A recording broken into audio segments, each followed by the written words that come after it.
Hello friends.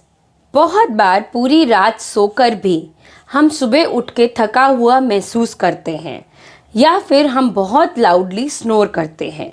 This can be because of a condition called sleep apnea. Sleep apnoea 3 type का होता है। First is obstructive sleep apnoea, ये most common form है। Second is central sleep apnoea, इसके अंदर brain proper signals नहीं भेज पाता है टू द मसल्स जो हमें ब्रीदिंग में हेल्प करती हैं। Third is complex sleep apnoea syndrome, ये तब होता है जब किसी को obstructive and central sleep apnoea दोनों हो। ऑब्स्ट्रक्टिव और सेंट्रल स्लीप एपनिया के सिम्टम्स मोस्टली ओवरलैपिंग होते हैं।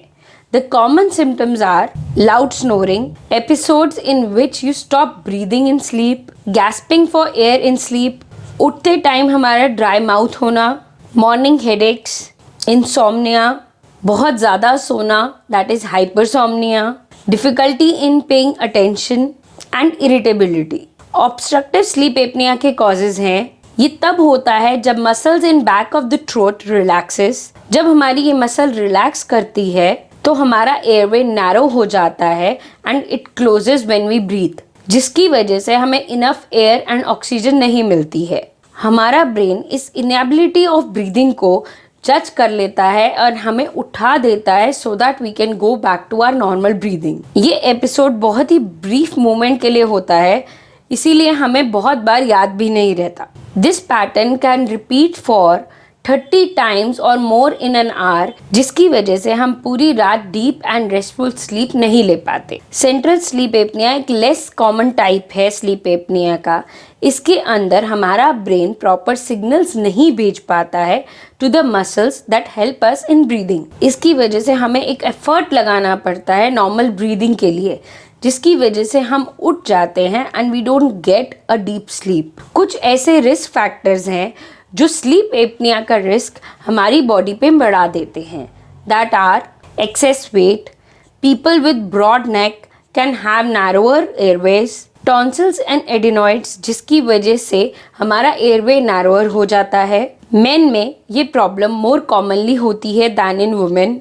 फैमिली हिस्ट्री हो, यूज ऑफ अल्कोहल, ट्रैंक्विलाइजर्स और sedatives, smoking, nasal congestions and कुछ ऐसी मेडिकल कंडीशंस भी स्लीप एपनिया का रिस्क बढ़ा देती हैं, जैसे chronic heart failure, high blood pressure, type 2 diabetes, Parkinson's disease, polycystic ovary syndrome, hormonal disorder, prior stroke and chronic lung disease such as asthma can increase your risk of sleep apnea. Sleep apnea से कुछ complications भी हो सकती हैं, जैसे दिन में थकावट रहना, हाई ब्लड प्रेशर और heart problems, type 2 diabetes, because sleep apnea insulin resistance का रिस्क बढ़ा देता है, high blood pressure, high cholesterol, it can also cause liver problems.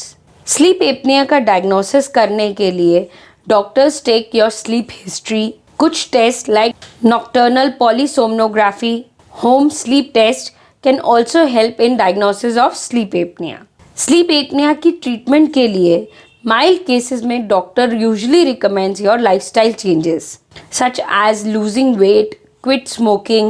अगर you have nasal allergies तो डॉक्टर्स उसकी ट्रीटमेंट रिकमेंड करते हैं। कुछ ऐसी थेरेपीज जो स्लीप एपनिया के पेशेंट्स को हेल्प कर सकती हैं are continuous positive airway pressure, कुछ डिवाइसेस जो हेल्प कर सकते हैं, ट्रीटमेंट ऑफ मेडिकल प्रॉब्लम्स जिनकी वजह से स्लीप एपनिया हो रहा है can also treat sleep apnoea. Severe cases में सप्लीमेंटल ऑक्सीजन भी हेल्प कर सकती है इस कंडीशन को।